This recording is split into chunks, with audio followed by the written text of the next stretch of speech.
Hello racing fans and welcome to Trackside, proudly brought to you by World Sports Betting. Bet with the best.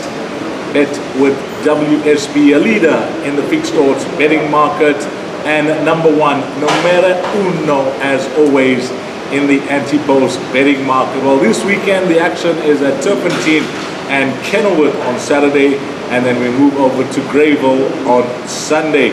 As always, I've picked out 4 horses to follow for this weekend, and there will be 2 trackside trebles up on the World Sports Betting menu. So away we go with those 4 horses to follow.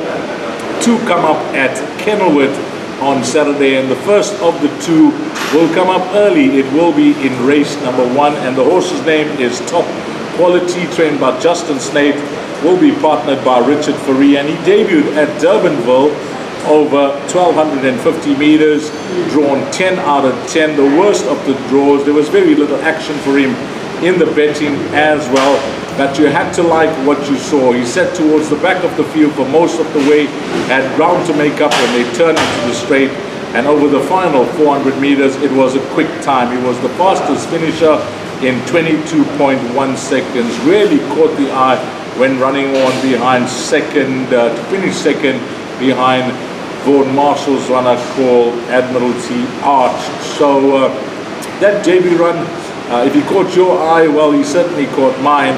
He was penciled in as a horse to follow next time out, especially if they put him over further. Now, when you pull out his pedigree, the dam got 1400 meters comfortably, and she's produced a number of winning horses, but the most notable of the siblings is a horse called Red Barrel, who won 11 times and got 1600 meters. So having watched this horse first time out, matching that against his pedigree, I think the extra trip is going to suit him ideally, and one would think the further the better for horse number 9, Top Quality. That run would have certainly brought him on as well, and you think with natural improvement from one run to the next, he'll be a hard horse to beat. And we're hoping race number 1, horse number 9, Top Quality at Kenilworth, will get the job done for us on Saturday. We're sticking with Kenilworth, and the horse that I picked out comes up in race number 8. It's a filly. She's an Australian import, and her name is Wow Wow Wow, and she certainly did that on debut. What a run it was from her. You know, it's tricky when you're making your debut at the country course, and then you couple that with the fact that you're poorly drawn. But this filly, she made it look so easy. It seemed like she's been there, done that 1,000 times. The way she jumped out, overcame the draw, got into a handy position, came into the straight, hit the front, and that was it. It was an effortless victory from this filly called Wow Wow Wow. And it's not unusual, but I'd like to say it's unlikely that I usually will tip a winner straight out the maidens or some horse that wins on debut. You usually pencil the horse in as one to follow, including your exotics, keep an eye on. But every now and again, and I said once in a while, a horse that comes along that really impresses you first time out, and you add the horse to your nag me's, and you put a note there. And my note with this horse was follow until she gets beat, because what she did first time out was super impressive. And I think it takes an above average horse, a horse with ability to win at Durbanville over 1250 meters when poorly drawn, and she did just that. So we're hoping that Wow Wow Wow can again wow us on Saturday and make it back-to-back wins. Brett Crawford and Anton Marcus will team up there. So those are the 2 horses for Saturday. They both come up at Kenilworth, and then I picked out 2 horses on Sunday that at Greyville, and the first of the 2 horses comes up in race number 1. It's over 1400 meters. This is a maiden plate, and a very late start to his career, Bugsy Malone, only starting off his career as a 5-year-old. Unfortunately, I don't have any information as to why the late start to his career, but one could see that he's obviously a horse that they thought worth persevering with. Give him the time off, let him work on, or let them work on the issues that have plagued him. And now that he's back racing, he seems to be in a very good space, because his debut run was a superb effort. He ran on strongly behind his stable companion Trafalgar Square. And then next time out, after that debut run, I thought maybe he could be the right horse to follow, but they put the blinkers on. And it was a creditable run, but he was hanging in badly that day at Scottsville. Just inexperienced, and I think the blinkers as well. So at his third start at the Dennis Bosch Yard, removed the blinkers. And that day I kept a really close eye on him and Gravel. From the draw, he said 5th, 6th going into the race, one off the rail.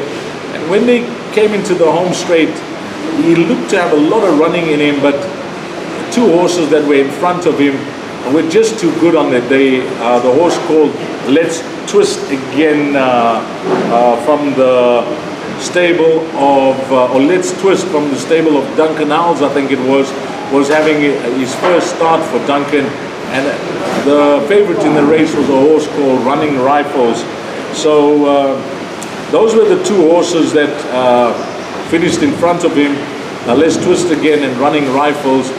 But he was certainly not disgraced back in that third position, and I really liked that start over 1400 meters. And when I analyze the opposition that he takes on in this field, with all due respect, whilst there is some form to go around, it looks like the right type of field for him to get the job done here, Bugsy Malone. And the one plus as well is the trainer and jockey combination when they team up together. Whenever Warren Kennedy jumps on a horse for Dennis Bosch, you know they mean business, because they share a very healthy strike rate together. So horse number 4, Bugsy Malone, going to be the play here. Good draw, jockey, trainer, strike rate, horse coming along the right way, looks like the right type of field. I think he's no doubt the horse to beat in race number 1. And then we wait for the lucky last, if everything is going according to plan, for race number 8. And his name is Kanise Inlela, which basically means light the way. And we're hoping that Kanise Inlela can light the way for us to the winner's queue in race number 8. Alison Wright and Samanga Kumalo will team up. And this horse's debut run. Debuted on the 13th of September. Debuted over 1600 meters on the Polytac. There was no warm-up for this run. That's generally the case with most horses, just to build them up, give them the confidence, 1200, 1000, 1200, 1400, and then put them over their right distance. But the stable wasted no time with this individual, straight into a mile, which is very difficult. But he was certainly a horse that caught the eye in a big way. That day, you know, when you look at that replay, he seemed to be green and very green down the lane. He looked to have a lot of running in him, but he was just shifting around, moving around with Samanga Kumalo, shifted in as well. But nevertheless, it was a creditable run. He finished 4th. He wasn't too far behind them, under 2 lengths behind the eventual winner, Ben the Rules. What's most important, and what really swayed me in the camp of this individual, beside watching that replay, was the strength of the form line. Second in that race was Royal Monarch, and Royal Monarch has since gone back-to-back wins. Third in that race was a horse called the Green Gallant, trained by Frank Robinson. That horse came out to run 3rd behind Arumagam from the stable of Peter Muscat. And Armagam has since gone back-to-back after shading that win as well. So that form line's looking strong, it's looking bright, it's looking good. And with this horse, you know, as I always mention, when they're starting off the career, most horses just need that first run to bring them on. And you think this horse got plenty of scope for natural improvement to come. If there is a slight concern of mine, it is his greasiness that he's shown first time out. But Samanga Kumalo will definitely have a plan of action after partnering him first time out on how to get the job done. And I think this horse should certainly get the job done quite early in his career after watching him first time out. It is Kanise Inlela will be lighting the way for us, hopefully, into the number 1 box in race number 8. So those are the 4 horses, and as always, we got the 2 trackside trebles up on the World Sports Betting menu. And the first treble will read as follows. Top quality at Kenilworth into wow, wow, wow at Kenilworth, and closing that first treble off will be Kanise and Lela at Greyville. And then the second treble will be top wow, wow, wow at Kenilworth. That's the 8th race. And then if that arrives, then we wait for the next day for the 2 horses to arrive at Greyville, and that'll be Kanise in Lela and Bugsy Malone. So those will be the 2 trebles, and I trust that you are going to have an awesome weekend's racing, finding all the winners wherever you're racing. And as always, on behalf of World Sports Betting, thanks to all the punters, but more importantly and more especially, thanks to you, the valued customer. Until next weekend, you take care. Salani Gashle.